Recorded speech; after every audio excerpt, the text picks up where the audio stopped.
Budget में एकदम आधी दाम पे दे रहा हूँ साहब। नहीं चाहिए। अरे आप देखो तो सही, अरे बहुत अच्छा क्वालिटी। अरे भाई एक बार बोला ना नहीं चाहिए। क्वालिटी देखो क्वालिटी। ओ मैडम जी देखो ना, मैडम जी लो ना, अच्छी क्वालिटी का है मैडम जी, एकदम अच्छा क्वालिटी का है मैडम जी। अरे क्यों परेशान कर रहे हो, एक बार बोल दिया ना नहीं चाहिए। ओ भाई वो देखो ना, मैडम को कुछ हुआ है? कुछ नहीं हुआ उसे। अरे वो गर्दन से खून आ रहा है। क्या? हाँ मैडम के गर्दन से सुची। खून आ रहा है साहब। सुची वो देखो सुची वो देखो सुची।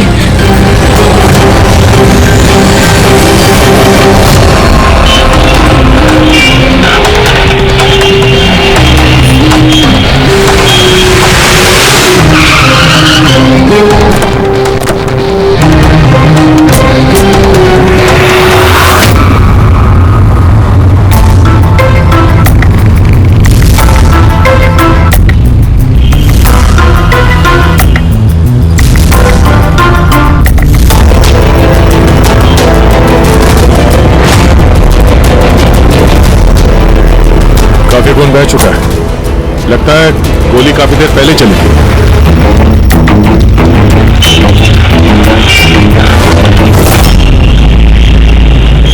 ये सब कैसे हुआ मिस्टर आशुतोष। अच्छा, और इनका नाम क्या है? ये मेरी बीवी, मेरी वाइफ सुची, मेरा मतलब है मेरी एक्स वाइफ सुची। Ex wife? ये सब कैसे हुआ? पता नहीं सर, मुझे कुछ पता नहीं चला सर। कुछ मालूम नहीं? तुम्हारी एक्स वाइफ तुम्हारे बगल वाली सीट पे बैठी थी, उस पर गोली चली और तुम्हें कुछ मालूम नहीं? कैसे हो सकता है? मेरा आशु कभी झूठ नहीं बोलता। अगर वो कह रहा है कि उसे पता नहीं चला, तो आई एम श्योर उसे पता नहीं चला होगा। आप? जी, मैं मेहिका, इनकी प्रेजेंट वाइफ। मिस्टर आशुतोष, जब सुची को गोली लगी और पिछली सीट का शीशा टूटा तो आवाज तो आई होगी, और आप कह रहे हैं आपको कुछ मालूम नहीं पड़ा? कैसे? दरअसल गाड़ी में म्यूजिक तेज चल रहा था और सुची सो रही थी सर, मुझे कुछ पता नहीं चला। वो बंदा कुछ सामान बेचने आया, उसने जब मुझे बताया तो मुझे पता चला कि सुची। गाड़ी में म्यूजिक चल रहा था और सुची सो रही थी। कमाल है, अक्सर लोगों की नींद जरा से आहट से खुल जाती है, और इतने लाउड म्यूजिक में सुची सो रही थी। सर, आपकी बात से पता चल रहा है कि आप मुझ पर शक कर रहे हैं। सर, मैं ऐसा क्यों करूंगा? सुची और मेरा डिवोर्स जरूर हुआ था, लेकिन हम बहुत अच्छे दोस्त थे, हमारे अच्छे ताल्लुकात थे। अब दिनेश से पूछ लीजिए प्लीज। दिनेश? सर, मैं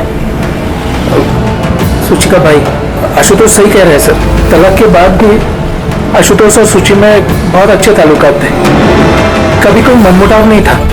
अच्छा, तो आप लोग जा कहाँ रहे थे? हम हमारी बेटी रूही की बोर्डिंग स्कूल से लौट रहे थे। तो ये सुची कार में बैठते ही सो गई या बाद में? सर, दरअसल हमारे बीच में बहस हो रही थी। आशुतोष, रूही का स्कूल बहुत अच्छा है, हमें उसे उस स्कूल से नहीं निकालना चाहिए। सूची, ये स्कूल बहुत ही महंगा है, मैं इसकी फीस अफोर्ड नहीं कर सकता हूँ। लेकिन मैं कर सकती हूँ, और मैं अपनी बेटी की एजुकेशन में कोई कॉम्प्रोमाइज नहीं करूँगी। सूची, मैं तुमसे पैसे नहीं ले सकता। क्यों? ओह, तुम्हारा मेल ईगो आगे आ जाता है ना कि मैं तुमसे ज्यादा कमाती हूँ। जानते हो, हमारी डिवोर्स की भी यही वजह थी। एक औरत एक आदमी से ज्यादा कामयाब रिश्तों में होनी चाहिए, पति पत्नी में नहीं। मुझे तुमसे कोई बहस नहीं करनी है, और ना ही इस बारे में कोई और बात करनी है। पूरी इसी स्कूल में रहेगी। उसके बाद हमारे बीच में कोई बात नहीं हुई, मुझे लगा कि वो सो गई है। अच्छा, ये जब झगड़ा हो रहा था तो गाड़ी कहाँ पे थी, किस इलाके में? सर, लिंक रोड के सिग्नल पे, केपी थिएटर के पास। और फिर उसके बाद कौन सा रास्ता लिया आप लोगों ने? सर, वहां से फिर मैंने लेफ्ट लिया पानी फ्लाईओवर की तरफ, और सीधा यहाँ पे आ गए? जी सर। यानी करीब 2 किलोमीटर तक ये गाड़ी चली, तो इस 2 किलोमीटर के बीच में ही कहीं पे गोली चली है सोचा। अंकल, एक काम करो, केपी थिएटर से लेके यहाँ से इधर 2 किलोमीटर दूर तक चेक कर लो, कहीं पे कोई सबूत वगैरह मिलता है क्या? मतलब कांच वगैरह का टुकड़ा टूटा होगा, वो देख लेना, और पैदल जाना। 2 किलोमीटर सर? पैदल चलो। गोली बड़ी अजीब एंगल से लगी है, ये नीचे है, गोली ऊपर से नीचे की तरफ आई है। मतलब गोली चलाने वाले को हाथ ऊपर करना पड़ा होगा फायर करते समय। खुली सड़क पे किसी ने गोली मारी है और किसी ने देखा नहीं। हो सकता है खूनी थोड़ा दूर हो, फिर भी मुश्किल है निशाना लगाना ये चलती गाड़ी पे, और वो भी तब जब खूनी किसी गाड़ी पे हो या बाइक पे। ऐसे निशाना लगाना इतना आसान नहीं है।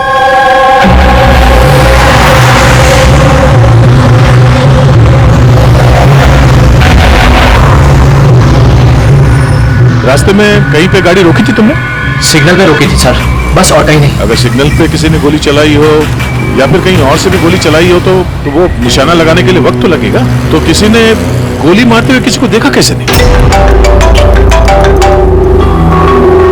हेलो, हाँ सर, ठीक है सर, हम लोग पहुंच रहे हैं। क्या हूँ? एसीपी साहब का फोन था, एक और लाश मिली है कामरे ब्रिज के नीचे।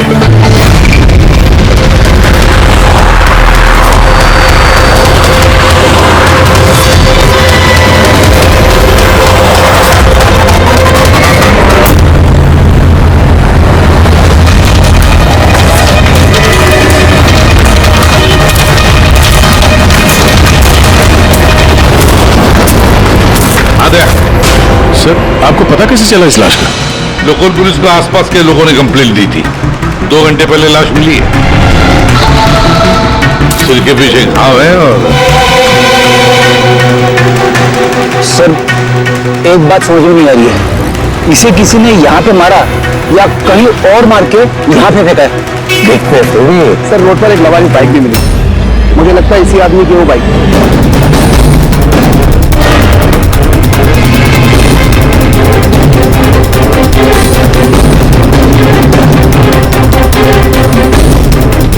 Skid mark. सर, ऐसा लगता है ये आदमी बाइक पे जा रहा होगा, किसी ने पीछे से गोली मार दी, डिसबैलेंस हो गया, गाड़ी बाइक स्किड होके किसी चीज से यहाँ पे टकराई होगी और उसकी बॉडी यहाँ नीचे गिर गई। सर पे चोट उसी वक्त लग गया होगा।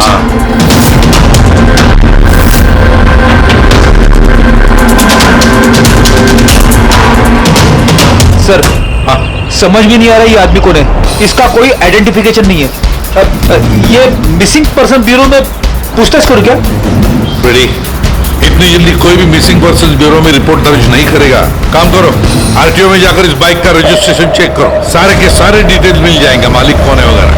दूसरे केस का क्या हुआ, कुछ पता चला? नहीं सर, बड़ा अजीब केस है, समझ में नहीं आ रहा गोली किसने चलाई और कहां से। सर, वो पूरा इलाका देख लिया सर, लेकिन कोई सुराग नहीं मिला। ट्रैफिक पुलिस ने क्या बताया? सर, ट्रैफिक पुलिस वाले, वहां के दुकानदार और 2-3 जन और जो खड़े थे, सबसे पूछा सर, किसी को खून के बारे में कुछ नहीं पता। सर, सूची पे गोली चली कहां से?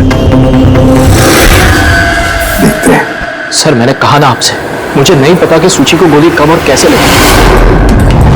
आशुतोष, दिनेश, मेहिका, सूची के सबसे करीब थे ना तुम तीनों भी? नहीं? तो फिर अब बताओ, सूची की मौत से तुम तीनों में से किसका फायदा होने वाला था? क्या मतलब? सर, हम सूची को क्यों मारना चाहेंगे?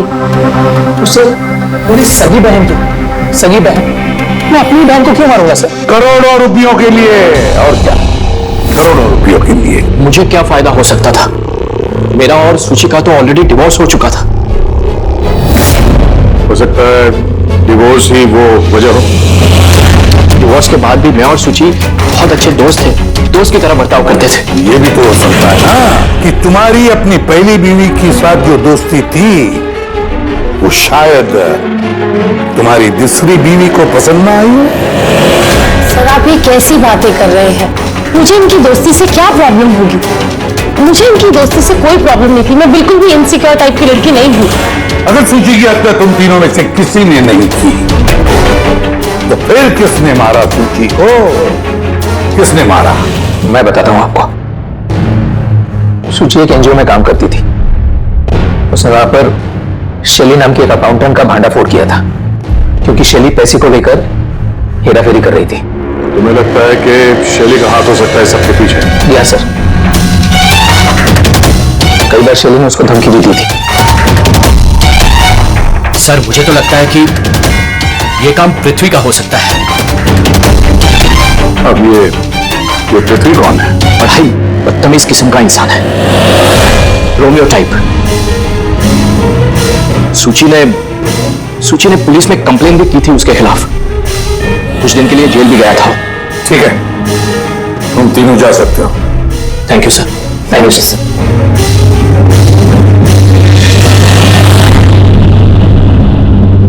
सर, ये तीनों गड़बड़ लग रहे हैं।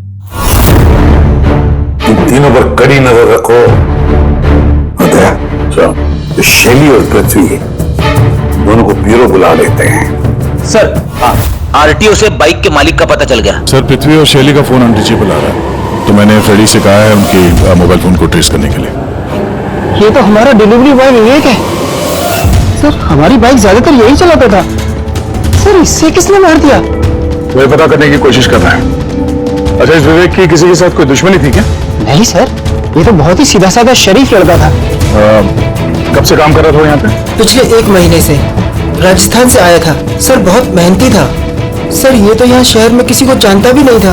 ये कहाँ जा रहा था डिलीवरी करने? कहीं नहीं सर, सर छुट्टी थी आज उसकी, इसलिए मेरी बाइक लेकर घूमने के लिए गया था। अच्छा, उसका घर का एड्रेस दे सकते हैं जरा? सर उसका घर का एड्रेस नहीं है, वो यही शॉप में सोता था। उसका सामान वगैरह कुछ? सर ये उसका एक बक्सा है। ये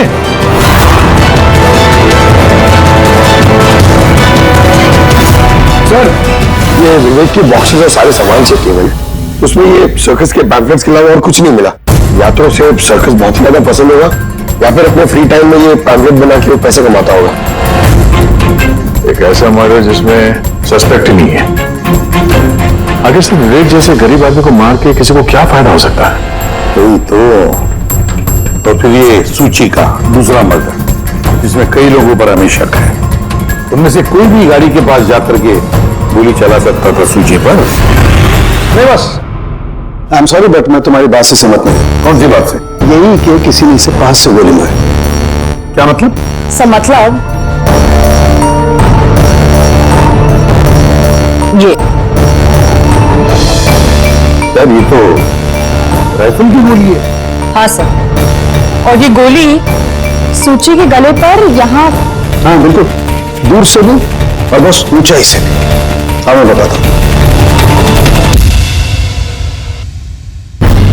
ये देखो बस 50 डिग्री एंगल से सूची को गोली लगी है। गोली यहाँ से आई, उसने कार की खिड़की का शीशा तोड़ा और उसकी गर्दन में आकर के लगी। ये गोली जिस एंगल से आई है सर, कितनी दूर से चली होगी गोली सर? लगभग 70 फीट की ऊंचाई से। किसी बिल्डिंग से गोली चलाई है, स्नाइपर तैयार बैठा था बिल्डिंग के ऊपर गोली चलाने के लिए। काम करो, जरा इस एरिया का मैप निकालो। तो गोली गाड़ी के बाई तरफ से आई थी, और बाई तरफ तकरीबन बहुत सारे ये बिल्डिंग्स और हाई राइज टावर्स है सर। तो जिस जगह पर दोनों का झगड़ा हुआ, वहां से लेके सूची की लाश जहां पे मिली, उसके बीच में तकरीबन 15 से 20 टावर्स है। इन्हीं में से किसी एक बिल्डिंग से गोली चली होगी।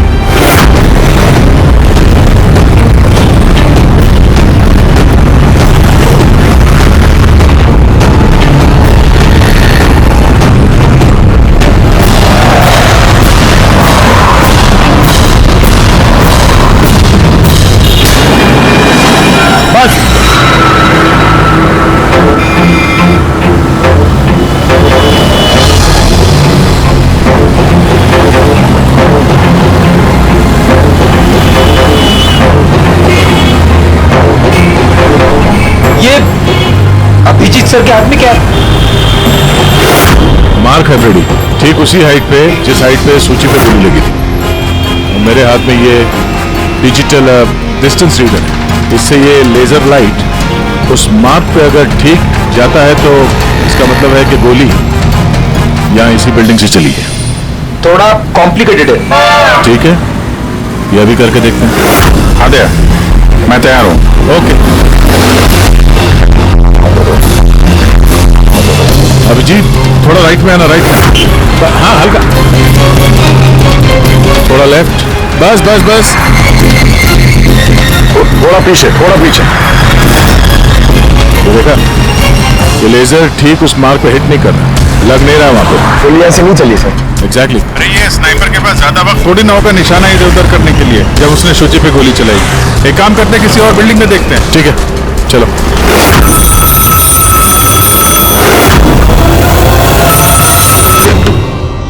हेलो।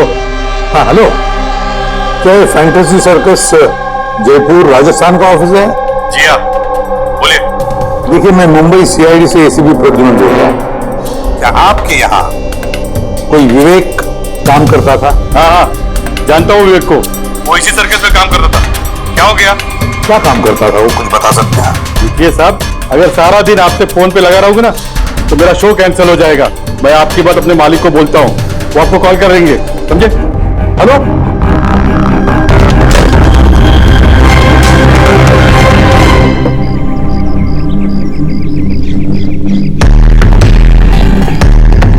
कमाल है सर, बिल्डिंग में वॉचमैन ही नहीं था। लगता है गोली यहीं से चली होगी। देखते हैं। हाँ अभिजीत, रेडी है?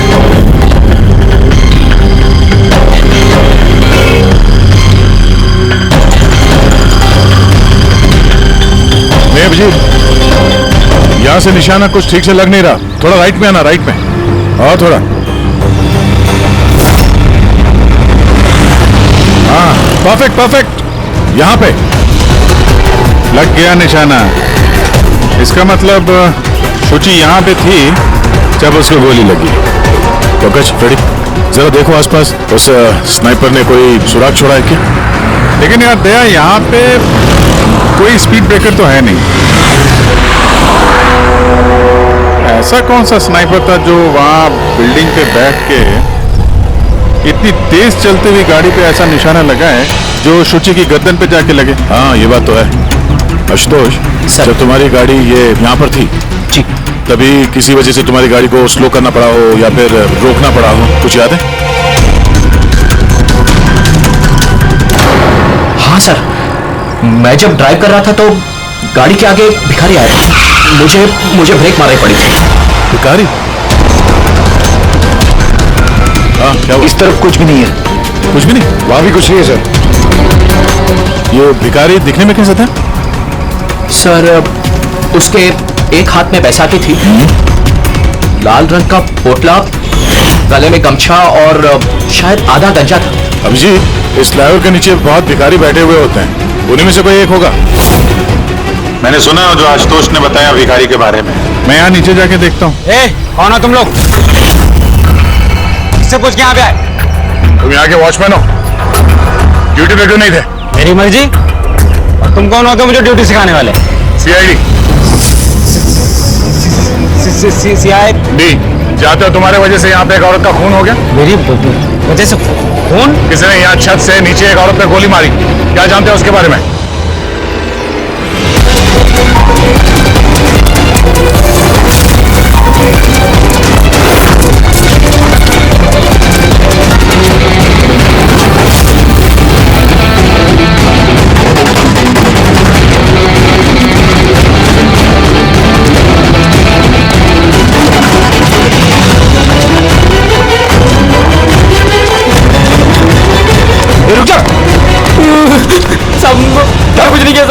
सब मैंने कुछ नहीं किया सब मुझे छोड़ दो। कुछ नहीं किया तो भागा क्यों?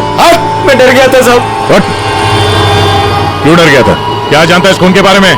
साहब, मैंने पैसे लिए थे लेकिन उसने ये नहीं बताया था वो किसी का खून करने वाला। साहब, कौन था वो आदमी? पहले कभी देखा नहीं साहब। उसने बोला कि वो बिल्डिंग के छत पे अपनी गर्लफ्रेंड को प्रपोज करने वाला है। साहब, उसने 2 घंटे 15,000 रुपए दिए थे साहब। मैंने तो इतने 1 महीने में भी नहीं कमाए साहब। उसने हेलमेट पहन रखा था और चश्मा लगाया हुआ था।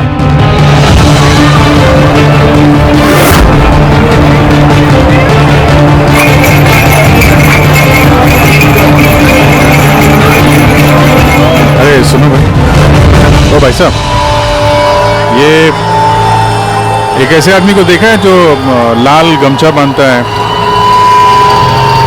अरे लाल रंग की पोटली रखता है और बैसाखी से चलता है? क्या?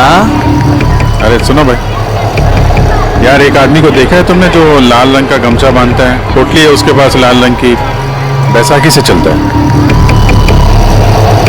नहीं देखा?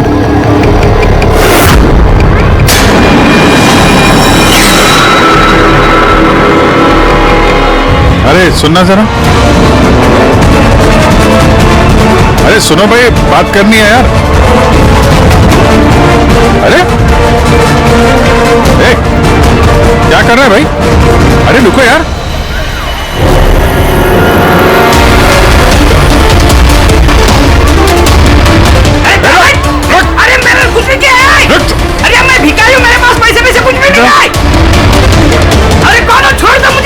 सिपाही होने का नाटक कर रहा है? तुझे मालूम है बिना पैर के आदमी कैसे जीता है? कौन हो तुम? क्या चाहते हो? मेरे पास पैसे भी नहीं, मैं रास्ते का भिखारी भीख मांग के जीता। जानबूझ के उस लाल वाली गाड़ी के नीचे गिरा था ना? कौन सी लाल गाड़ी? मैं किसी गाड़ी के आगे ले आया। साहब क्या दादागिरी है, आप इसे छोड़ दीजिए वरना ठीक नहीं होगा, मैं बता देता हूँ। पीछे CID से हूँ मैं। किधर चलो? शराफत से बता दे वरना मैं अपने पे आ गया तो बहुत भारी पड़ेगा। नहीं साहब, आप पक्का CID से तो बताता हूँ। वो एक आदमी ने मुझे पैसा दिया था ये सब करने के लिए, और उसने कहा था कि जैसे ही लाल गाड़ी आती है तुम उसके आगे गिर जाना। तो मैं गिर गया साहब।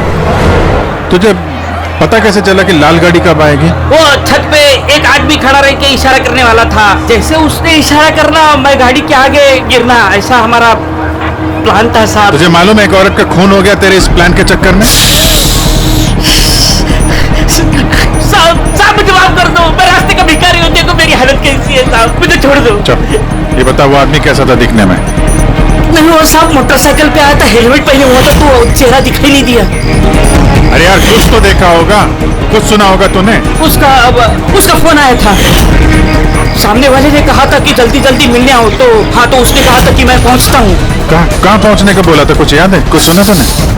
हाँ याद आया, भांडुप मिल। हाँ भांडुप मिल। अच्छा ठीक है वापस आ जाओ, मैं सर को इन्फॉर्म करता हूँ।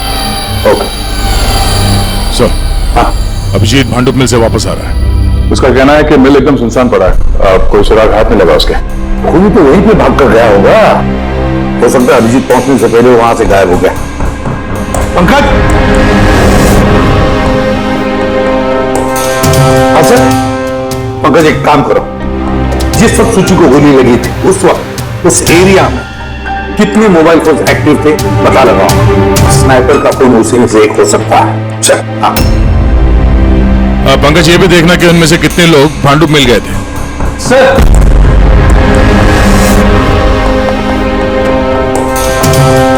सर ये शैली है, NGO अकाउंटेंट। सूची एक NGO में काम करती थी, उसने वहां पर शैली नाम के एक अकाउंटेंट का भांडाफोड़ किया था। और ये पृथ्वी है जिनके खिलाफ सूची ने रिपोर्ट लिखवाई थी। सूची ने पुलिस में कंप्लेन भी की थी उसके खिलाफ, कुछ दिन के लिए जेल भी गया था। आपने सोच भी कैसे लिया कि सूची के खून में मेरा हाथ हो सकता है? हाँ सर, मैंने भी ऐसा कुछ नहीं किया, मैंने किसी का मर्डर नहीं किया सर। शैली तुम्हारी नौकरी चली गई थी सूची के वजह से, और उसके बाद से तुम्हें अभी तक कोई नौकरी मिली नहीं। उधार के पैसे ले लेके घर का खर्चा चला रही हो तुम, हाँ? और पृथ्वी, एक हफ्ते तक तुम्हें जेल में रहना पड़ा, अपने मोहल्ले में काफी बदनामी हुई तुम्हारी, क्यों? तो क्या हुआ? अगर मुझे बदनामी का इतना डर होता तो मैं अपना घर बदल लेता, मर्डर थोड़ी ना करूंगा मैं किसी का। एंड सर ऐसा नहीं है कि मुझे कोई जॉब नहीं मिल रही है, इट्स जस्ट लाइक कि मुझे मेरी लायक कोई जॉब नहीं मिल रही है, इस वजह से मैं कहीं ज्वाइन नहीं कर रही हूँ। आपको आशुतोष और उसकी नई पत्नी मिहिका से पूछताछ करनी चाहिए। वो आपस में खुश नहीं है लेकिन दिखावा करते। आशुतोष तो सूची के पास वापस जाना चाहता है, शायद मिहिका ने इसीलिए। एंड सर सूची की ना उसके भाई दिनेश से भी नहीं बनती थी, हमेशा ना फोन पे उससे झगड़ती ही रहती थी। अच्छा, और किस बात को लेके होता था ये झगड़ा इन दोनों भाई बहन के बीच? एक्चुअली सर दिनेश ने आशुतोष को धमकी दी थी कि सूची से दूर रहे, शायद सूची को यही अच्छा नहीं लगा होगा। इन एक बार सूची ने मुझे ये भी बताया था कि मिहिका जलती है उसकी और आशुतोष की दोस्ती से। 100% इन्हीं में से किसी एक ने उसका मर्डर किया। हाँ सर। अच्छा ठीक है, जा सकते हो तुम दोनों, लेकिन एक बात अच्छी तरह से याद रखना, जब तक इन्वेस्टिगेशन पूरा नहीं होता ये शहर छोड़कर तुम कहीं नहीं जाओगे। इस केस में किसी की बातों का भरोसा नहीं हो रहा सर, ऐसा लगता है कि सबके सब झूठ ही बोल रहे हैं। हाँ, पर यार जो भी है उसने बड़ी लंबी प्लानिंग की है। पहले भिखारी को पैसे दिए, फिर वॉटसन को हायर किया, फिर स्नाइपर को हायर किया, और सही वक्त मिलते ही सूची को उड़ा दिया। सर सर जिस वक्त सूची को गोली चली थी सर, उस वक्त ब्रिज के आसपास 2000 लोगों के मोबाइल आते थे। उसमें से कौन सा मोबाइल फोन भाग्य की दूसरी तरफ गया देखा?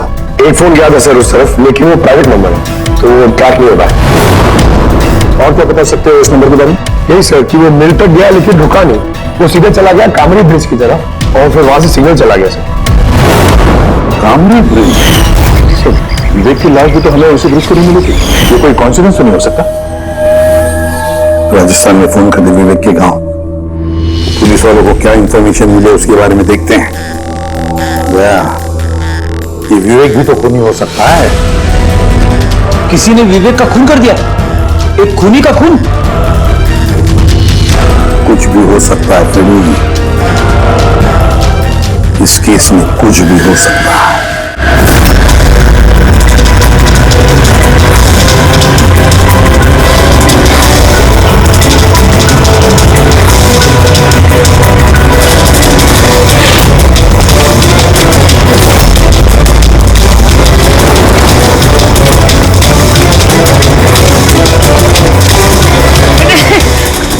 अबे बार बार भागता क्यों है? अरे हाँ, बार बार मेरे पीछे पड़ते हो, क्यों पड़ते हो मेरे पीछे? बात करनी है तेरे से। मुझे नहीं बात करनी है। तो बहुत हुआ साहब, आप हम लोगों को इस तरह परेशान नहीं कर सकते। कोई परेशान नहीं कर रहा, हम अपना काम कर रहे हैं, जाओ। हमको कुछ नहीं सुनना है, आइए यहाँ पे। अरे एक आदमी का खून हो गया, समझ में नहीं आता। हाँ तो क्या हम लोगों ने खून किया है? हाँ, हम लोग गरीब लोग हैं, भीख मांग के खाते हैं, उसका मतलब हम पे इल्जाम डाल देंगे आप लोग? हाँ देखो ना।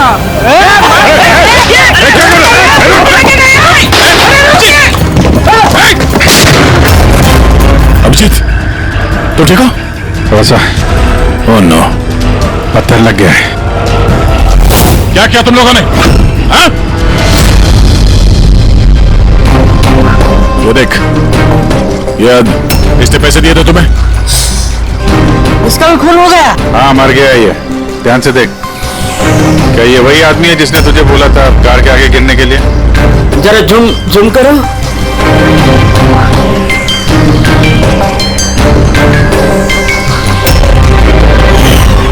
ऐसी घड़ी उसने भी पहनी थी। शायद जिसने पैसे दिए होंगे इस आदमी को, उसी ने सबूत मिटाने के लिए इसे भी मार दिया। हाँ पंकज। हाँ अच्छा, ओह ठीक है ठीक है, okay okay thank you. Pankaj का फोन था, बता रहा था कि विवेक राजस्थान में किसी सर्कस में काम कर रहा था, निशानेबाज था। 1 महीने पहले उसने सर्कस की नौकरी छोड़ दी। कह रहा था कि मुंबई में कोई अच्छी नौकरी लगी है उसे, और हाँ जाते जाते वहां से वो राइफल वो भी चुरा के ले गया। राइफल चुरा के आया था? सुची की सुपारी लेकर आया होगा यहाँ पे, और ये दुकान पे इसलिए काम कर रहा था ताकि किसी को शक ना हो। हाँ, और इस पूरे जुर्म का जो मास्टरमाइंड है वो राजस्थान तो गया होगा इस विवेक को सुपारी देने के लिए। है कौन ये मास्टरमाइंड जो आंखों के सामने रहकर भी नजर नहीं आ रहा है?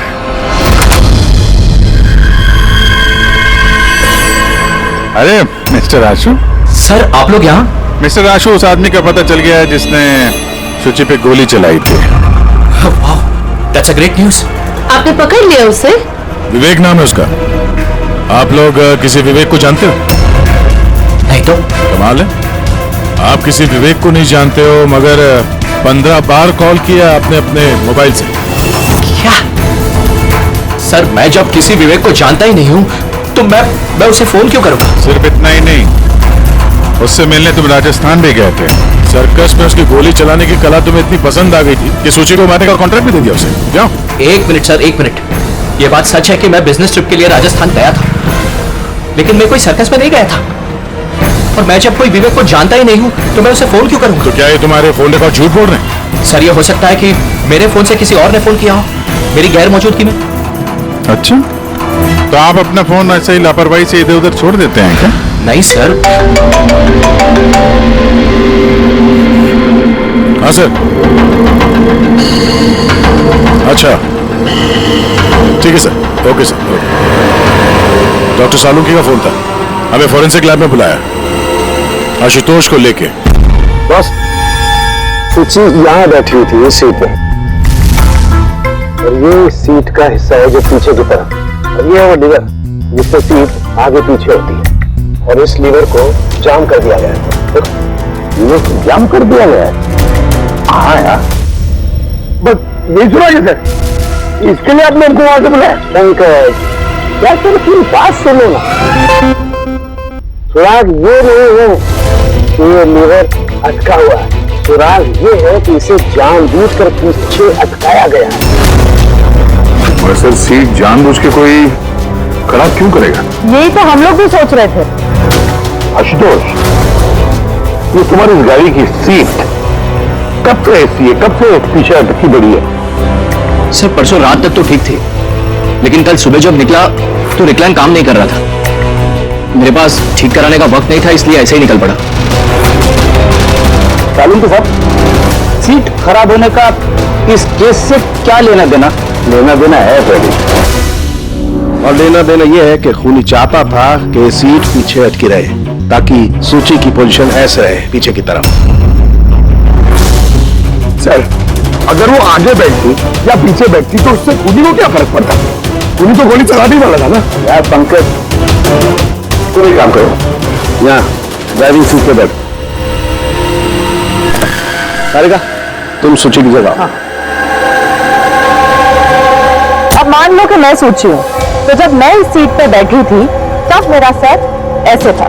बॉस, सूची का सर यहाँ होने का फायदा खूनी को तब मिलता जब उसका एम सूची नहीं ड्राइविंग सीट पर बैठा हुआ आदमी होता, मतलब आशुतोष होता। लेकिन आशुतोष को किसी भी वजह से बहुत जबरदस्त ब्रेक लगाना पड़ा। ब्रेक की वजह से झटका लगा और झटके में सूची आगे आई। बॉस, गोली आशुतोष को लगने के बजाय सूची को लग गई। सर इसका मतलब आशुतोष खूनी नहीं बल्कि कोई उसका खून करना चाहता है।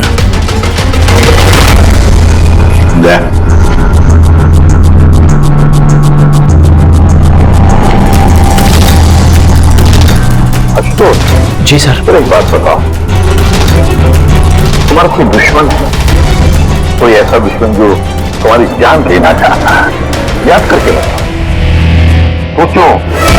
नहीं सर, मेरी किसी से कोई दुश्मनी नहीं है। नहीं, कैसे आशुतोष, कोई तो होना चाहिए जिसने उतनी प्लानिंग की है तुम्हारी जान लेने की, सीट को भी जाम कर दिया। नहीं सर, ये हो ही नहीं सकता, क्योंकि ये गाड़ी की एक ही चाबी है और वो चाबी हमेशा मेरे पास ही रहती है। मुझे तो कुछ समझ में नहीं आता सर कि ये सब क्या हो रहा है।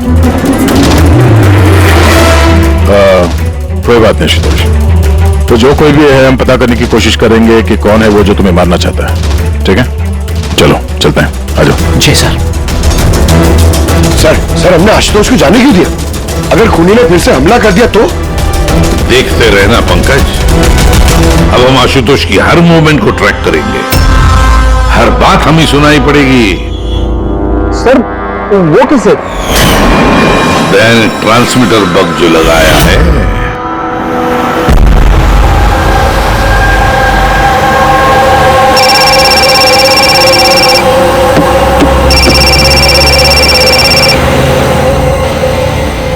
हेलो, हाँ बोलो। अच्छा, तो आ जाओ घर पे। वहां पर वो जगह तो बंद है ना? ठीक है, आता हूं।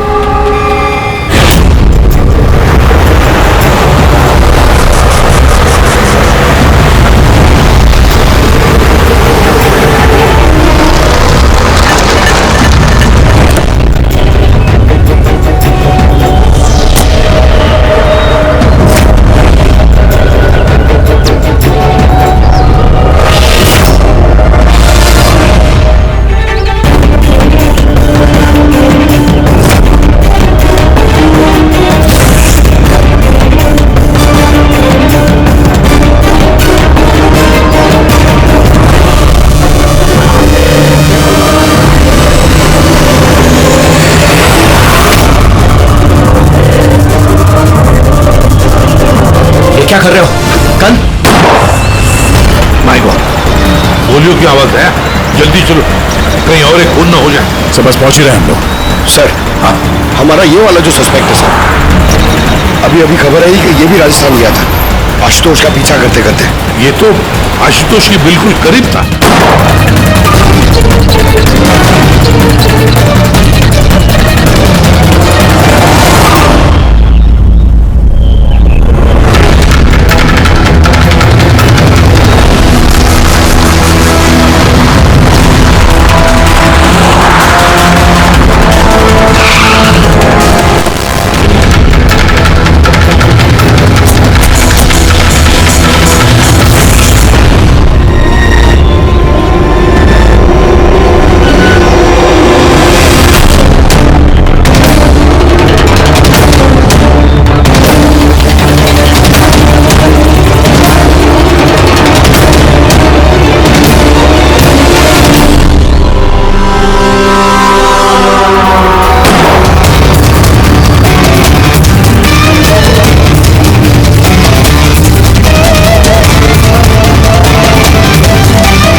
दिनेश सर मैं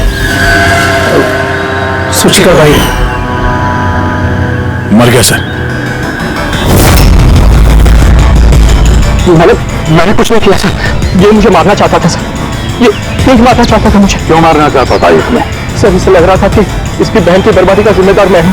शादी के बाद सुची डिप्रेशन में चली गई थी और उसने अपने आप को मारने की भी कोशिश की, और ये सब मैं नहीं जानता था सर, बिल्कुल नहीं जानता था। जाने अनजाने में इन दोनों की मौत का जिम्मेदार मैं बना हूं सर, जाने अनजाने। पंकज इसे जरा छांव में बिठा दो, मेरी फोरेंसिक लैब भेज दो।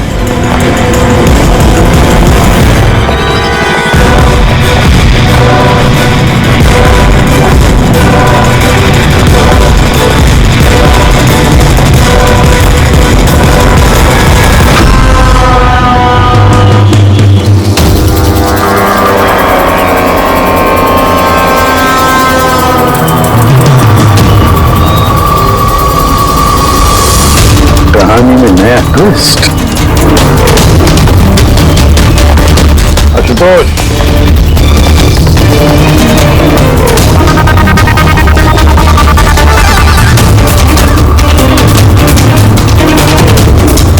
जानते हो क्या है ये? नहीं सर, मुझे नहीं पता। नहीं पता? अभी जान जाओगे। पंकज तलाशी लो इनको। मगर क्यों? हाथ ऊपर करिए, पता चल जाएगा आपको। सर मैंने कुछ नहीं किया, मैं बेकसूर हूँ। आप दिल तलाशी क्यों ले रहे हैं? मेरा यकीन मानिए सर, मेरे पास कुछ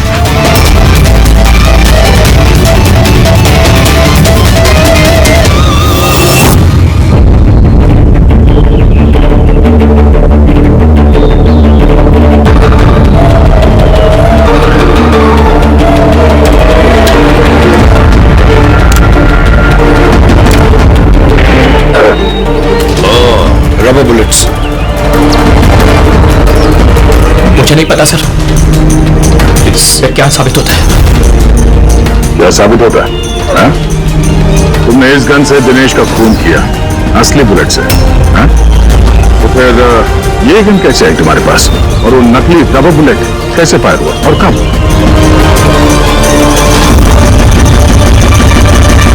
सब प्लान मैंने किया था sir, A to Z plan मेरा था। सुची की मौत, दिनेश की मौत,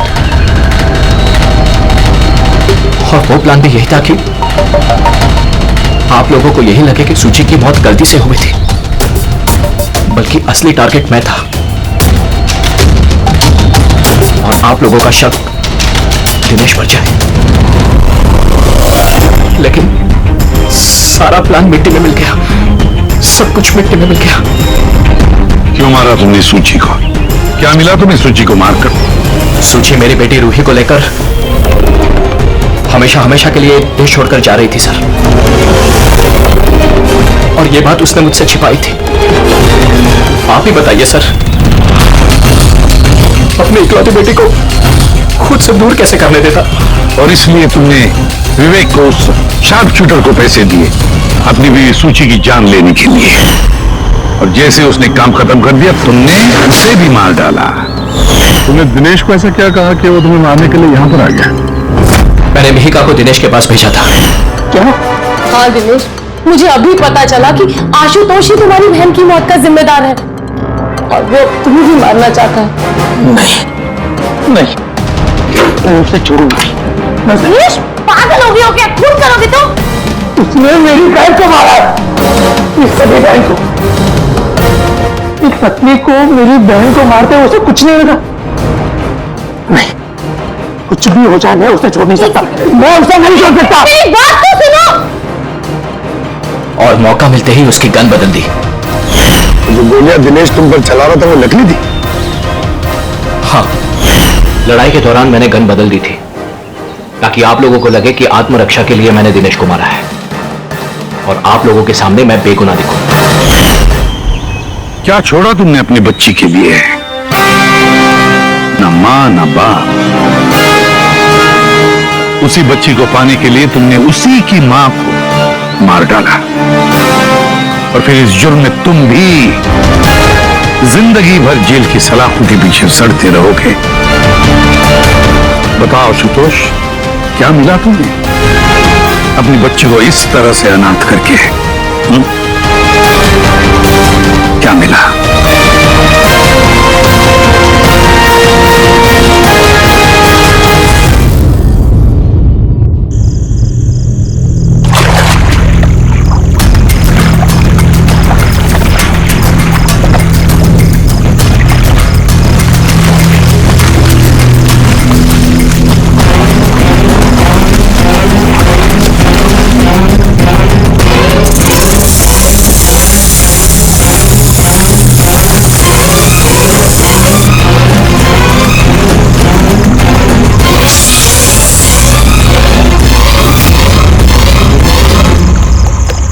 कौन? मैं कहता हूं कौन है?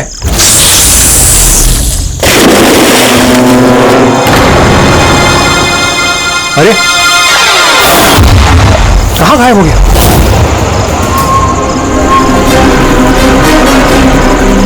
हीरा, अरे हीरा देखो ये लाइट कैसे चली गई।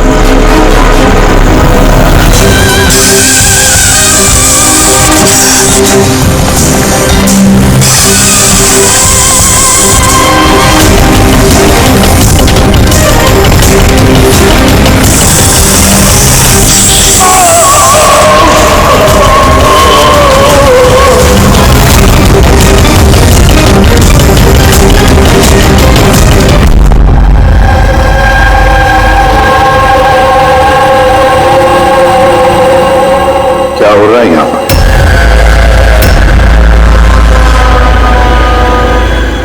ये कैसा सवाल है? क्या आप लोगों को दिख नहीं रहा मेरे भाई आर्यन की मौत हो गई है? हाँ, दिख तो रहा है कि कितनी जल्दी में आप लोग आर्यन की अस्थि उठाने के लिए। आप कौन है? मेरा नाम तो शिशिर है, लेकिन आप लोग कौन है? इस तरह यहाँ आकर हमसे बदतमीजी से बातें कर रहे हो? सीआईडी, और हमें शक है कि आर्यन का खून हुआ है। सीआईडी, आप लोगों को कोई गलतफहमी हो रही है। मैं मीनाक्षी देवी हूँ, इस घर की मालकिन।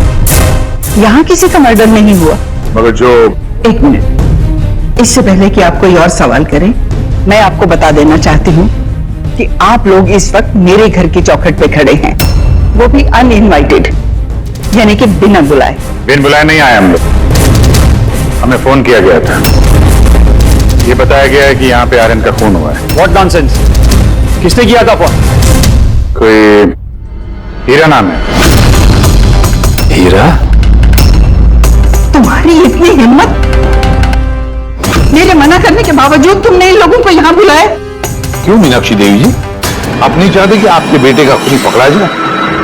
या फिर ऐसे तो नहीं ना कि कोई आपका ही करीबी उसी ने ये खून किया हो और आप उस पर पर्दा डालना चाहती? बस, मैं अपने परिवार पे इतना गंदा इल्जाम बर्दाश्त नहीं कर सकती। तो फिर क्या वजह थी सीआईडी को ना कॉल करने की? वजह ये है कि अगर मैं आप लोगों को बता भी दूं कि मेरे बेटे आर्यन का खून किसने किया है, तो ना तो आप लोग यकीन करते और ना ही उसे पकड़ पाते। मीनाक्षी देवी जी, दुनिया में ऐसा कोई भी खूनी नहीं है जिसे हमने नहीं पकड़ा। नाम बताइए। नाम ही तो नहीं है उसका। मेरे बेटे का खून एक सांप की आत्मा ने किया है। क्या क्या? सांप की आत्मा? हाँ, वो सांप मरने के बाद मेरे बेटे से अपना बदला लेने आया है, भूत बनकर। अगर आप लोगों को यकीन नहीं है तो देख लीजिए, मेरे बेटे की गर्दन पे सांप के काटने के निशान हैं।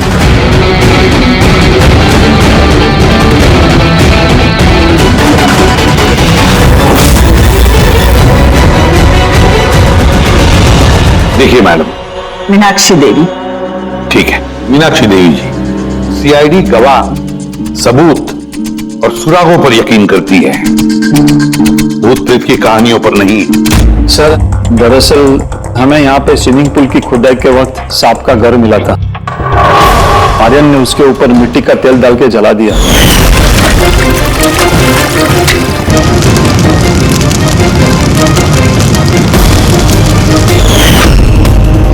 सर सारे सांप मर गए और अब वो वापस आ गए, भूत बन के बदला लेने। भूत? आप सर, ये मेरी वाइफ है नैना। लेकिन मुझे और आर्यन को तो नजर आया था वो भूत। आखिर उस सांप ने मेरे पति की जान ली। मैंने तो एक तांत्रिक को भी बुलाया था ताकि घर की शुद्धि करा सकूं, लेकिन वो भी बुरी आत्मा को नहीं भगा पाई।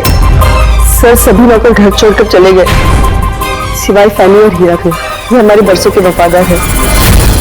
हीरा? हीरा, तुम्हें ऐसा क्यों लगता है कि आर्यन का खून हुआ है? क्या तुम्हें इस सांप के काटने वाली बात पर यकीन नहीं है?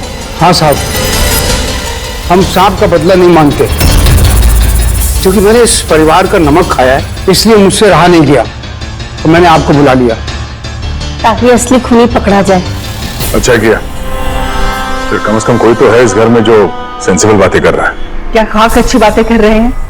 अगर आपको हमारी बातें इनसेंसिबल लग रही हैं और इन नौकरों की बातें सेंसिबल लग रही हैं, तो फिर बताइए आर्यन के गर्दन पे ये सांप के काटने का निशान कहां से आया? इसी बात की तहकीकात करना चाहते हैं हम मीनाक्षी देवी जी, और आप सब लोग ध्यान से सुनिए। जब तक हमारी तहकीकात पूरी नहीं होती, हमारा तुम सब पर शक है। हम वो जगह देखना चाहते हैं जहां पर आर्यन को सांप ने काटा था। सर उसको रात को अकेले में स्विमिंग करना बहुत अच्छा लगता था। आर्यन यहाँ स्विमिंग करने के लिए आया था रात में, और उसकी मौत के बारे में आप लोगों को पता चला सुबह। आप लोग होश में नहीं थे क्या? हम लोग सब हॉस्पिटल की ओपनिंग के लिए दिल्ली गए हुए थे, आज सुबह ही लौटे। एक मीटिंग के कारण वो हमारे साथ आ नहीं पाया। अच्छा, तो मतलब आर्यन घर में अकेला था, हीरा और फैनी भी घर में थी ना? हाँ साहब, आर्यन जी ने मुझे 10 बजे छुट्टी दे दी थी। मैं बंगले के पीछे अपने रूम में सोने चला गया था। बंगले के उस तरफ? जी। मतलब अगर आर्यन ने यहाँ से मदद के लिए आवाज दी होगी या चिल्लाया भी होगा तो सर किसी ने सुना नहीं? अरे हीरा देखो, ये लाइट कैसे चली गई। वैसे हीरा, आर्यन को सुबह कितने बजे देखा तुमने? सुबह 6 बजे, जब मैं उनको चाय देने गया था।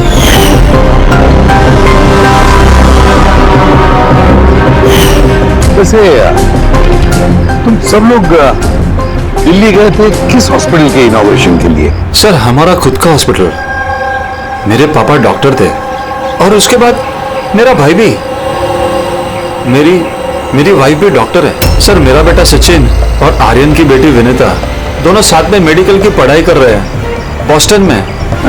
अमेजिंग। ये अजीब बात है, घर में पूरा परिवार डॉक्टर है, फिर भी इतना अंधविश्वास।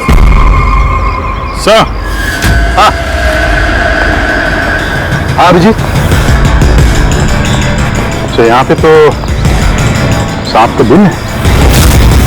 हाँ इसमें सांप हो सकता है, क्योंकि अक्सर सांप चींटियों के या फिर कीड़ों के घरों में अपना घर बना देते हैं। ऐसा तो नहीं कि आर्यन को सांप नहीं डसा हो, ये सांप की आत्मा वाली बात वो लोग फैला रहे हैं? बिल्कुल हो सकता है अभिजीत।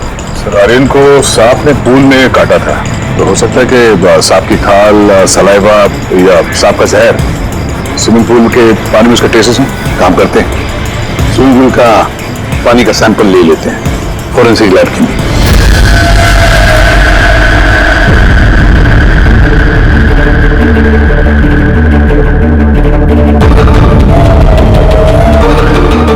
क्या 15 मिनट से हम लोग यहाँ पर खड़े हैं, तू कुछ बोलने को तैयार ही नहीं है? क्या बोलूं यार, ये केस इतना कंफ्यूजिंग है कि मैं कुछ बोल ही नहीं सकता। एक काम करो, तुम 15 मिनट आराम कर लो, तब तक मैं अपने दिमाग को थोड़ी ताजी हवा दिया था प्लीज। क्या हम लोग मजाक करने आए यहाँ पर?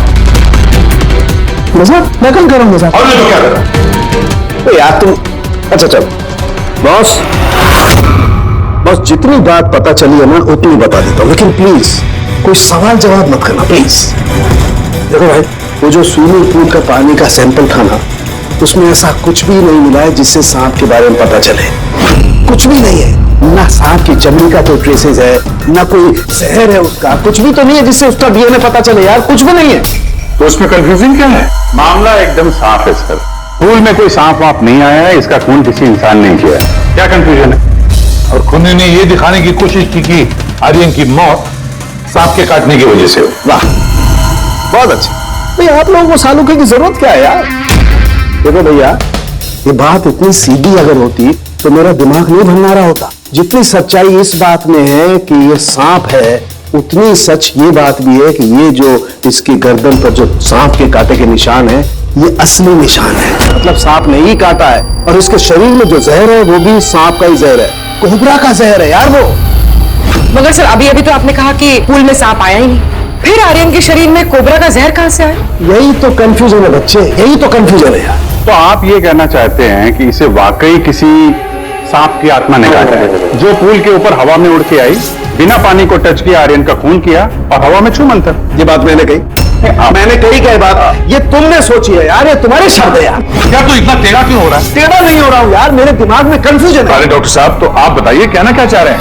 यार मैं क्या कहना चाह रहा हूँ मुझे खुद को समझ में नहीं आ रहा है, इसीलिए कहा था कोई सवाल जवाब मत करना, जो बता रहा हूँ वो सुन लेना बस। क्या साहब, एक बात बता, तुझे ऐसे नहीं लग रहा है कि तेरे से कुछ छूट रहा है? तेरे फॉरेंसिक इन्वेस्टिगेशन में कोई मिसिंग लिंक है जो तू ढूंढ नहीं पा रहा है? नहीं तो दो रिजल्ट कैसे आ सकते हैं? हाँ यार, यही तो कंफ्यूजन है, दो रिजल्ट्स क्यों आएंगे? लेकिन आए बस, सांप का जो असली जहर है उसे, और इसके शरीर में जो जहर है उसको, दोनों को मैंने कंपेयर किया। बड़ी आश्चर्यजनक बात पता चली। आओ दिखाता हूं। ये देखो, आर्यन के शरीर में जो जहर है ये बताता है कि ये पहले ऑक्सीजन के कांटेक्ट में आया है। जबकि ऐसा होना तो नहीं चाहिए। एग्जैक्टली, क्योंकि इस सांप का जहर सीधे इंसान की बॉडी के अंदर जाता है, ऑक्सीजन के कांटेक्ट में तो नहीं आता। हाँ, है क्या ये चक्कर? आर्यन की मौत ना किसी सांप के काटने की वजह से हुई, ना किसी इंसान ने उसे मारा है। तो फिर आर्यन मरा कैसे?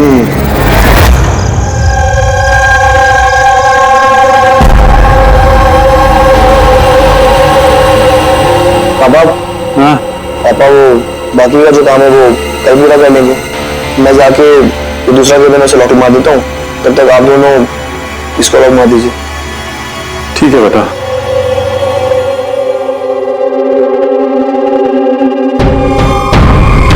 करिए एक्सरे।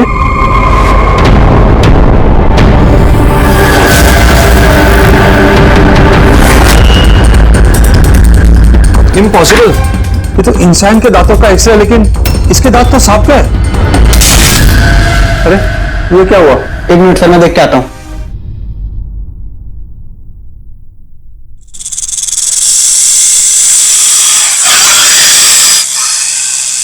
अरे ये आवाज कैसी है?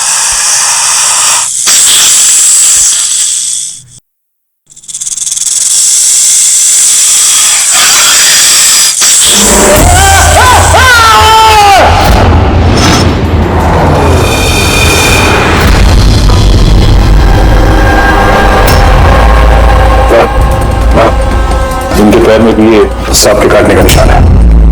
खुद से सांप। क्या कहा सर आपने? सांप? हाँ सांप। क्यों, क्या हुआ? सर लाइट जाने से पहले सिटी सर में एक्सरे देख रहे थे।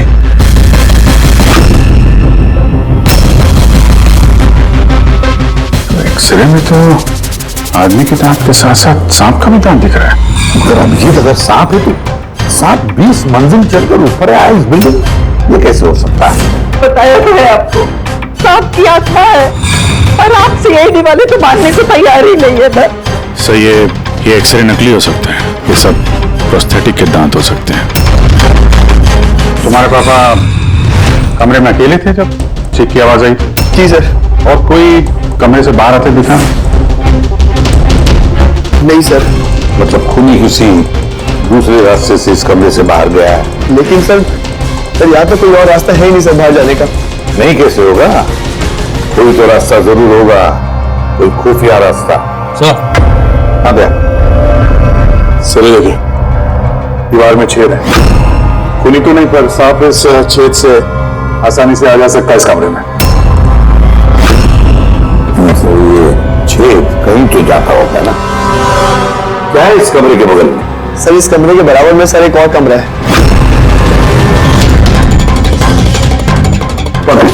जरा वो स्प्रे लेकर आओ जो शांत ने बनाया स्नेक स्लाइन के लिए, जिससे वो कलर बदल देता है अगर स्नेक है तो।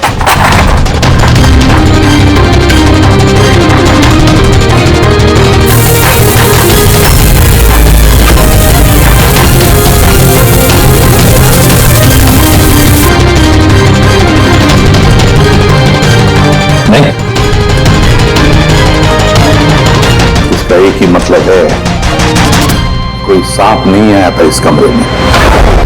सर अगले वाला कमरा चेक किया, वहां पे तो कोई छेद है नहीं। तो छेद कहीं नहीं जा रहा है, सिर्फ इस दीवार में ही खत्म हो रहा है। सर ये राहुल और सचिन ने भी कहा कि बाहर किसी आदमी को जाते हुए नहीं देखा। फिर ये खून किया किसने? डेफिनेटली सांप ने तो नहीं किया। अभिजीत माना कि तुम एक बहुत ही सिंसियर ऑफिसर हो, थैंक यू। बहुत देर में पता चला आपको। लेकिन इस बार तुम्हारा अंदाजा गलत निकला। अच्छा कर दिया है। क्या क्या क्या गलत था अंदाजा है? क्या गलत है? वो ये कि शिशिर की मौत भी सांप की वजह से हुई है। हमें उसके शरीर में से जहर मिला है सांप का। ये कैसे हो सकता है? और क्राइम सीन पे तो कोई सांप नहीं था। हाँ, ना सांप ना आदमी। शिशिर कमरे में अकेला था। गवाहों ने बताया जब चीखने की आवाज आई उसके बाद से कमरे से कोई बाहर निकला नहीं था। सर इस केस की गुत्थी तो उलझती जा रही है। ना सांप ने किया है ना इंसान ने किया है, फिर ये खून पे खून कौन किया जा रहा है? एक्सरे, इसका जवाब वो एक्सरे देगा जो हमें क्राइम सीन पे मिला था। बिल्कुल सही कहा तुमने दोस्त, और इस एक्सरे ने जवाब दे दिया है भाई साहब। और जवाब ये है कि ये एक्सरे नकली नहीं असली है। सर आप ये कहना चाहते हैं इस आदमी का जो दांत है ये दांत सांप के दांत। तो डॉक्टर साहब आप ये कहना चाह रहे हैं कि ये असली इंसान के दांत है जो सांप के दांतों जैसा है? नहीं, मैंने ये नहीं कहा। नहीं, आप जो कुछ भी कह रहे हैं सर इस केस में बिल्कुल भी समझ में नहीं आ रहा है। चलो माना कि एक ऐसा इंसान है जिसके दांत सांप की तरह है, तो फिर वो कमरे से गायब कहाँ हो गया? वहां पे तो एक दिल था, दिल से गायब हो जाएगा क्या कोई आदमी? अरे यार तुम मन में आ रही जो बोल रहे हो, मैंने ये कहा जो तुम बोल रहे हो। तो आप कहना क्या चाह रहे हैं? कुछ तो बताइए जिससे हम इस केस में आगे बढ़ सके। देखो दोस्त, मैं सिर्फ सच्चाई बता सकता हूँ, और सच्चाई ये है भाई कि ये जो एक्सरे में दांत है ये तो भाई सांप के ही दांत है।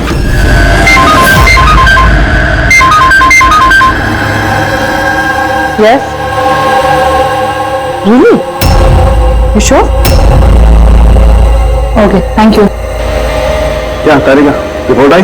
सर शिशिर के शरीर में जो जहर मिला है वो क्रेट सांप का है।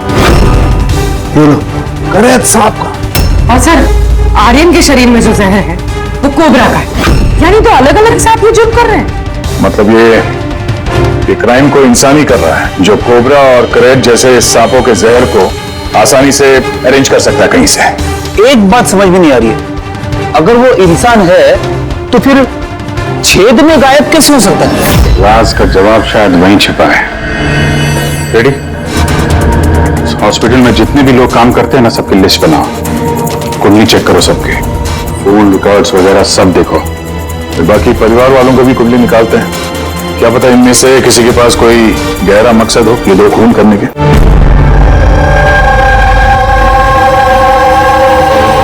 सर पूरे परिवार की कुंडली निकाल ली, काफी अमीर लोग हैं, दो हॉस्पिटल्स हैं इनके और दुनिया के कोने कोने में प्रॉपर्टीज खरीद रखी। मतलब पैसा मोटिव हो सकता है, दुश्मनी का भी एंगल हो सकता है सर। संकट लगा हुआ है पता लगाने में। अच्छा, ये फैमिली में आपस में कोई झगड़ा हो रहा है, कुछ पता चला? सर पूरा परिवार बड़े प्यार से एक दूसरे के साथ रहता है, सिवाय दो बहुओं के। हालांकि वो आमने सामने झगड़ती नहीं है, लेकिन एक दूसरे को कुछ खास पसंद भी नहीं करते। और ये आयुष और ये सचिन शिशिर का बेटा, उनके बारे में क्या? सर आयुष का अमेरिका में हॉस्पिटल खोलने का बहुत बड़ा प्लान था और उसके दोनों भाई शिशिर और आर्यन उसके साथ इस प्रोजेक्ट पे काम कर रहे थे। और सचिन को तो वैसे भी पापा की वसीयत मिलने ही वाली थी। जब खून हुआ तो इनकी जो एलिबाई है उसके बारे में क्या है, कितना सच है? सर ये आर्यन का जब खून हुआ ये सब दिल्ली में थे। हॉस्पिटल के इनॉग्रेशन की फोटो देखी है मैंने, चेक की। और जब शिशिर की मौत हुई उसके परिवार वाले घर पे ही थे सर, सिवाय इस सचिन के।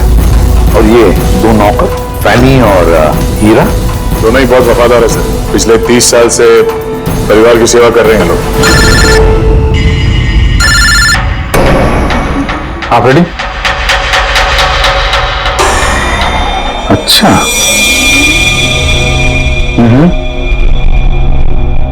Okay okay, thank you sir. एक सांपों की विशेषज्ञ है मायरा, हर्पेटोलॉजिस्ट मायरा। हॉस्पिटल से 5 बार फोन किया गया इनको। कहीं ऐसा तो नहीं कि फैमिली में से ही किसी ने फोन किया मायरा को सांप का जहर बनवाने की ऑर्डर दी? हो सकता है सर। सर अब सर इस फैमिली का सबसे बड़ा दुश्मन मिल गया सर। कौन है वो? बेंटो। ये शिशिर और आर्यन की मौत से पहले उन दोनों का बहुत बड़ा झगड़ा हुआ था उससे। बेंटो वो बिल्डर जो लोगों को पैसे देते हैं ब्याज पे? हाँ सर, गलत काम करता है और निशान भी नहीं छोड़ता है। अभिजीत, इस बेंटो को ब्यूरो में बुलवा देते हैं। पता है सर, तुम और पंकज जाकर इस हर्पेटोलॉजिस्ट मायरा को मिलो, देखो कौन सा जहर और किसने बनवाने की ऑर्डर दी थी उसे।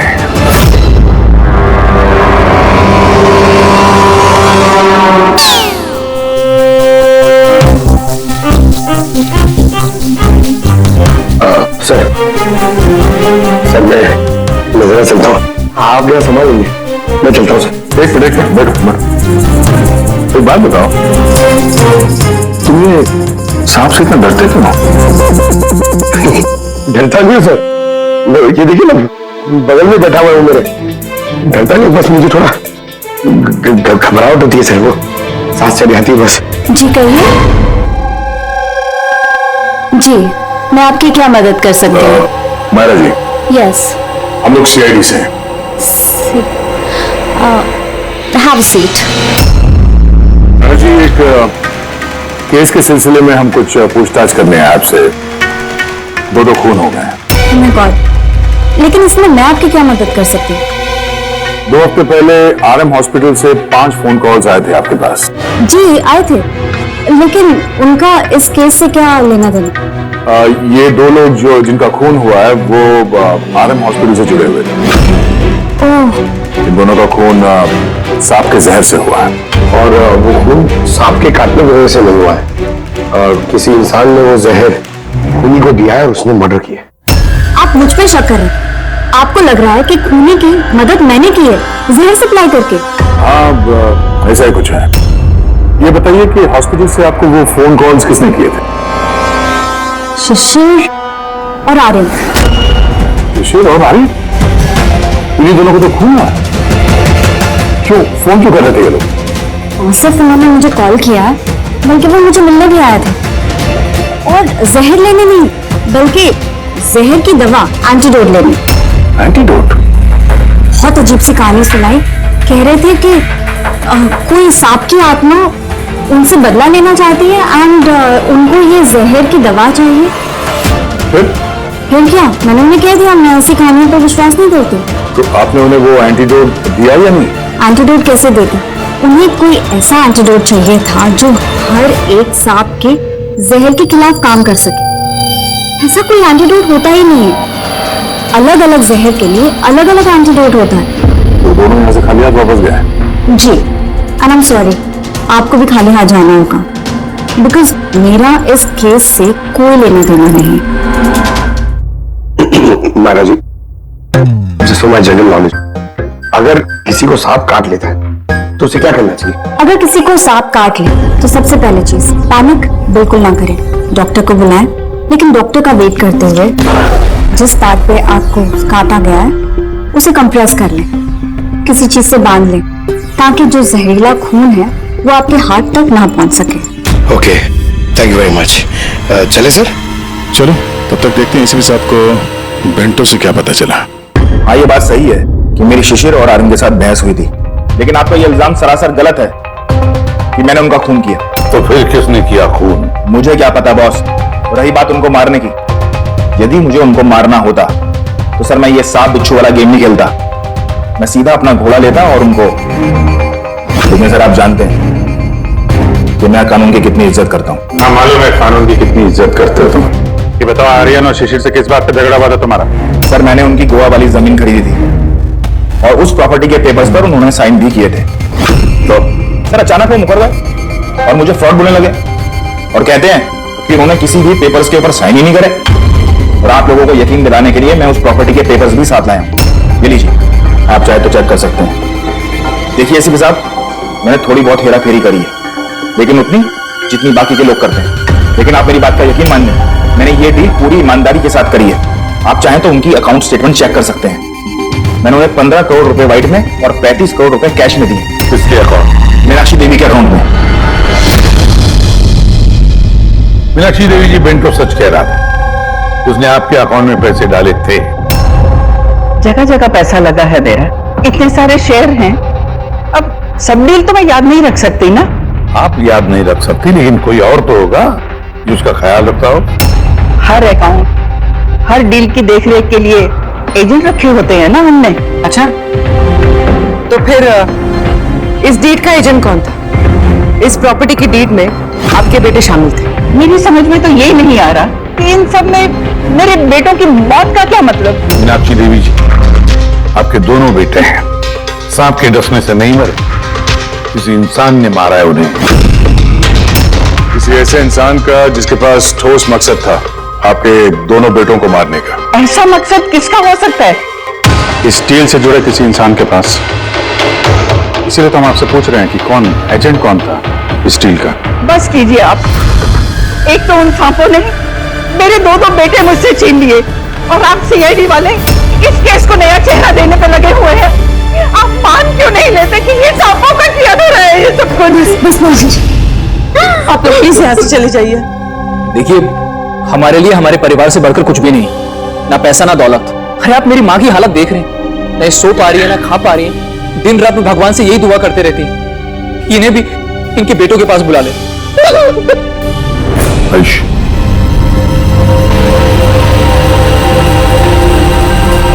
आयुष, तुम्हारे दोनों भाइयों की मौत शायद प्रॉपर्टी की वजह से नहीं हुई है, लेकिन ये जो भी कोई कर रहा है ना, वो तुम्हारे पूरे परिवार को खत्म करना चाहता है और उसका अगला शिकार शायद तुम हो।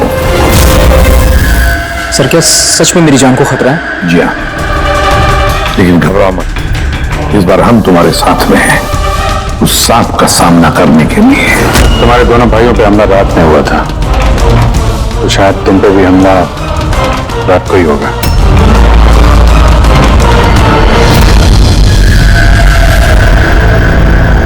सब पूरी तैयारी हो गई है, बेड के आसपास रेत डाल दी है। अब देखते हैं सांप आके डसता है या और कुछ। सो नाइट विजन कैमरास भी लगा दिए ताकि उसका चेहरा हमें दिख जाए। Very good.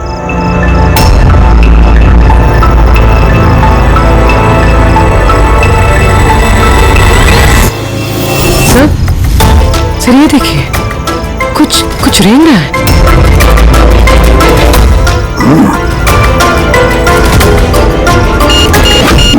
अटैक हुआ, लेट्स गो।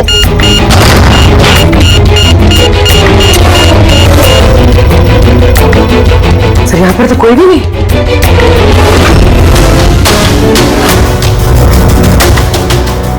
सिवाय ये सांप के निशान के। माय गॉड, देखो यार, मैं जानता हूं आप लोग क्या कहना चाहते हो, लेकिन प्लीज पहले मेरी बात सुनो। बस इस बार भी सांप नहीं था। और सर, जो रेत आप लोगों ने वहां डाली थी उसमें से भी सांप से रिलेटेड कुछ भी नहीं मिला है। और फुटेज क्लियर नहीं है, तो कैसे मान लिया जाए कि सांप है? हम अगर उस पुतले पे जो जहर मिला है वो कोबरा का है, और कांटा भी उसमें सांप की तरह ही है। कांटा सांप की तरह है, जहर कोबरे का, दांत का निशान सांप का। ये सांप नहीं तो आखिर है क्या? नहीं साहब, नहीं। अब ये मत कह रहे कि तुझे कुछ पता नहीं। यार तीसरा खून होते होते बच गया है, तो फॉरेंसिक डिपार्टमेंट से खुद तो मदद चाहिए हमें। हम जवाब नहीं दे रहे, हम क्या काम नहीं कर रहे? सर ऐसी बात नहीं है, हम भी तो अपनी तरफ से पूरी कोशिश कर रहे हैं ना, जो भी हमसे बन पा रहा है। क्या देखो, हमें इतना मालूम है कि ये खूनी जो भी है उसने 3 भाइयों में से 2 भाइयों का खून किया है, और तीसरे भाई पर वो फिर से कल कोशिश करेगा, कल रात को। और अब ये खूनी सांप है, इंसान है, जो भी है, जल्द से जल्द इसका खेल खत्म करना पड़ेगा। हाँ पंकज, ओके ठीक। सर, पंकज का फोन था, उसे उस एजेंट का एड्रेस मिल गया है जो इस फैमिली की प्रॉपर्टीज की डील करवाता है। मदन नाम है उसका, और ये बिल्डर वाली डील भी उसी ने करवाई थी। मदन ने पहले भी डील में हेराफेरी की, और शायद इस शिशिर और आर्यन को इसके फ्रॉड के बारे में पता चल गया होगा। इसके पहले कि इसका पूरा भांडा फूटता, दोनों को रास्ते से हटा दिया। मदन, सब इस मदन के घर जाओ, नींद में से उठाओ उसे और नींद हराम कर दो उसकी। कौन है? अबे दिमाग तो गिरवी नहीं रख के आए हो? अब तो क्या वक्त हो रहा है? तुम्हारी गिरफ्तारी का वक्त हो गया। सीआईडी 420 का अंजाम जेल चल के भुगतना। बेंटो ने सब बता दिया हमें।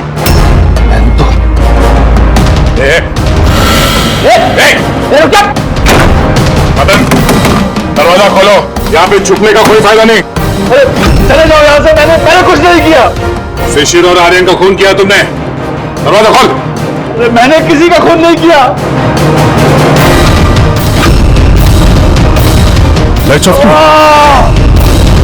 ये चीखा क्यों? कहीं आत्महत्या तो नहीं कर रहा है? हटो।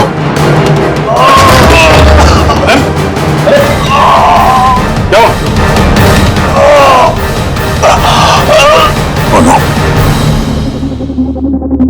सांप है यहाँ, इसी कमरे में।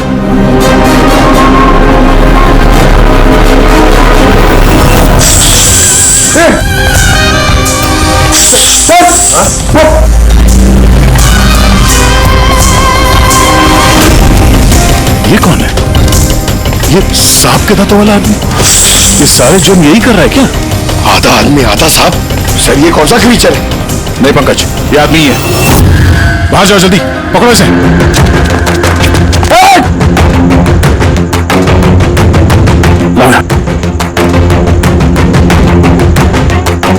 लड्डू मम, ये जहर तुम्हारे दिल तक पहुंचना नहीं चाहिए। सर, इसका मतलब जो आदमी हमें घूर रहा था उसी ने काटा है? हो सकता है। एम्बुलेंस को फोन करो जल्दी। देखो यहाँ आसपास कोई लाइट का स्विच है क्या?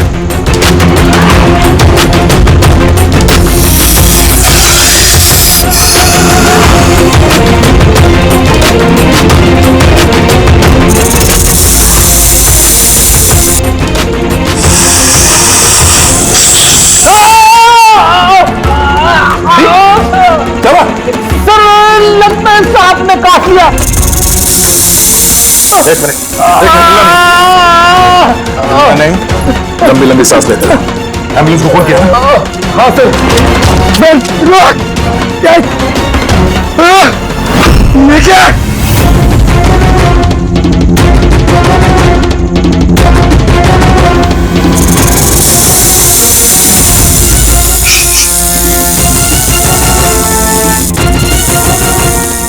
सांप अभी भी कमरे में ही है।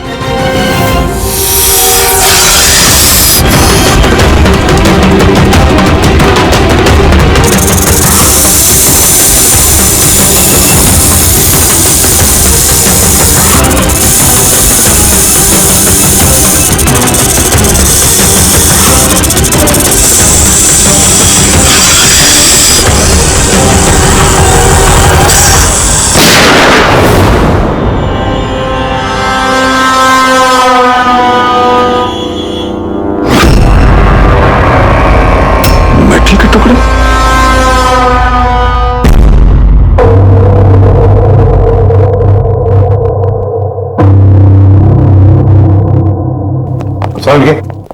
मेडल के साथ को क्या पता चला? बस उस पर थोड़ा टेस्ट करना बाकी है, जल्दी पता चल जाएगा। फ्रेडी सर कैसे हैं अभी?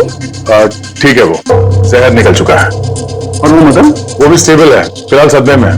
कुछ वक्त लगेगा उसे नॉर्मल होने में। तो एक बात तो पक्की है, ये मदन तो खूनी नहीं। हाँ, खूनी कोई और है, लेकिन उसका कोई ना कोई कनेक्शन है मदन और प्रॉपर्टी की डीलिंग के साथ। और वो सांप की खाल जो पंकज को मिली थी, वो वाली खाल खास बनाई गई है 10 अलग अलग सांपों की खाल का इस्तेमाल करके। और वो सांप वाले दांत जो एक्सरे में दिखे थे? पूरी वो दांत दरअसल सांप के दांत है ही नहीं, एक इंसान के दांत है। पहले तो आपने कहा था कि पहले कह रहा था, क्योंकि पहले मुझे पता नहीं था कि इस इंसान को एक खास किस्म की बीमारी है। इस बीमारी का नाम है हाइपोहाइड्रोटिक एक्टोडर्मल डिस्प्लेसिया। मतलब इस बीमारी में इंसान के नाक, बाल, खाल, दांत ये सब कुछ अजीब तरीके से डेवलप होने लगते हैं, जैसे इस इंसान के साथ हुआ। मतलब इस केस से सांप का कुछ लेना देना है नहीं। सर ये बहुत ही रेयर डिसीज है। पूरी दुनिया में सिर्फ 30 से 40 ऐसे लोग हैं जो इस बीमारी के शिकार हैं। और हमें एक हॉस्पिटल से एक आदमी के बारे में पता चला है जो इस बीमारी का शिकार है। एड्रेस क्या है इसका?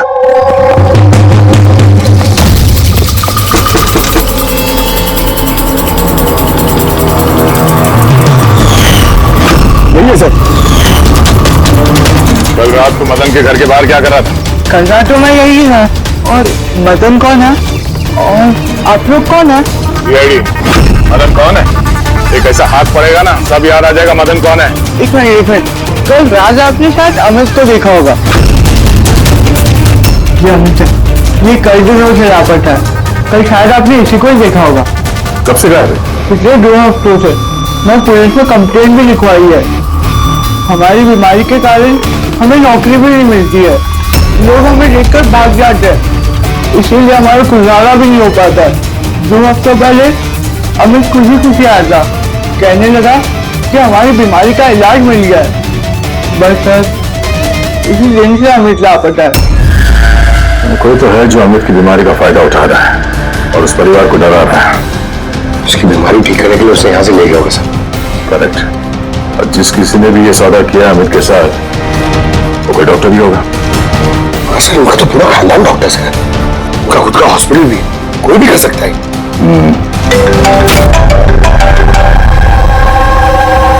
आरोप सर। अच्छा, दैट्स ग्रेट। ठीक है, हम लोग पहुंच रहे हैं। क्या सर?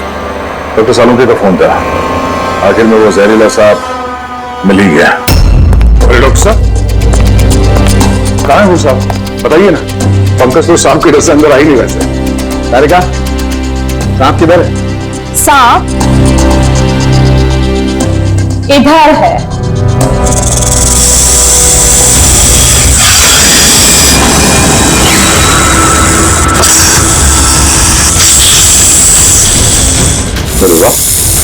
क्या है ये? बॉस ये रोबोटिक स्नेक है। वो जो मेटल के टुकड़े मिले थे, मैं तभी समझ गया था कि खूनी ने इसी तरीके की किसी चीज का इस्तेमाल किया होगा। ऐसा ही सांप बनाया हुआ है, रोबोटिक स्नेक। और इस रोबोटिक सांप में कैमरा लगा हुआ है और एक ऐसा डिवाइस भी जो किसी को भी जहर इंजेक्ट कर सके। और इसके लिए किसी भी छोटे बिल में जाना कोई मुश्किल बात नहीं है। रोबोटिक आर्म के बारे में तो सुना था, वो जो डॉक्टर लोग यूज करते हैं ऑपरेशन के लिए। तो सर ये सब हॉस्पिटल में आसानी से मिल सकता है। शायद खूनी ने इसी का इस्तेमाल किया हो ये सांप बनाने। हाँ लेकिन बस रोबोटिक आर्म का रेंज ऑफ मोशन काफी कम होता है, लेकिन हाँ टेक्निक यही इस्तेमाल की हो। इसका तो एक ही मतलब है अभिजीत कि जिसने भी ये मेटल का सांप ऑपरेट किया है वो बिल्कुल ऑफिस या फिर स्विमिंग पूल के आसपास ही होगा। फिर तो सर ये लगता है किसी नजदीक वाले आदमी का ही काम है। क्या कोई परिवार वाला?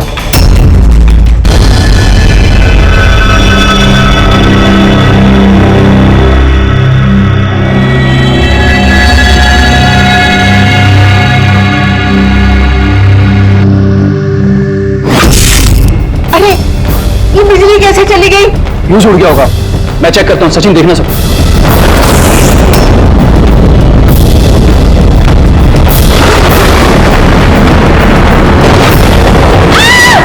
क्या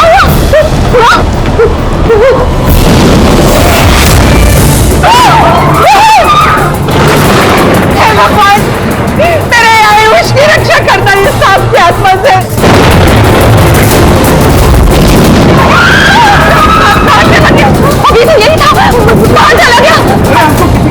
बचा सकते हैं। आप लोग प्लीज घबराइए मत प्लीज।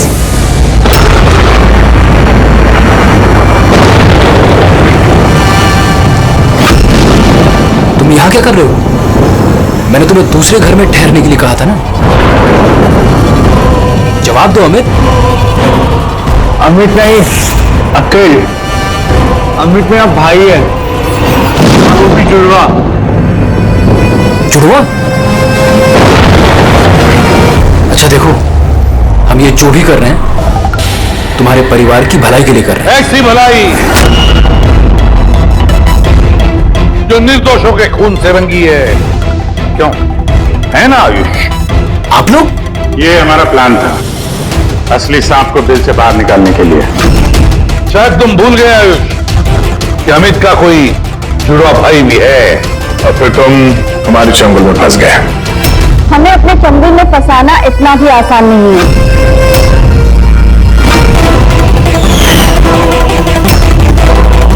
मायरा,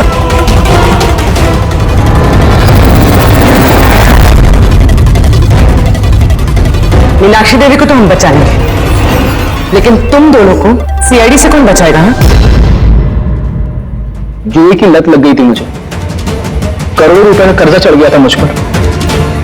इसलिए आज से 2 साल पहले मैंने प्रॉपर्टी के कागजों पर आर्यन और शिशिर भैया के साइन ले लिए थे, क्योंकि जब प्रॉपर्टी के दाम बढ़ गए और भैया ने मुझसे कहा कि उस प्रॉपर्टी को वो बेचना चाहते, मैंने उस समय तो कुछ बहाना बना लिया, लेकिन फिर एक दिन भैया को पता चल ही गया कि वो प्रॉपर्टी उनके नाम पर है ही नहीं। और इससे पहले कि उसे कुछ पता चल जाए इस बारे में, तुमने अपने दोनों भाइयों को खत्म कर दिया।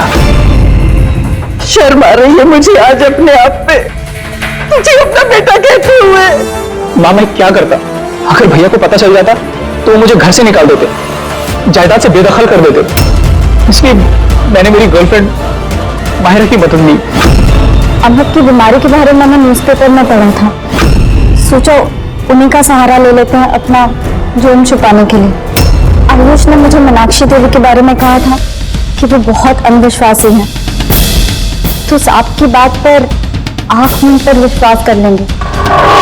मेरे दिए जहर से आर्यन की डेथ हुई है।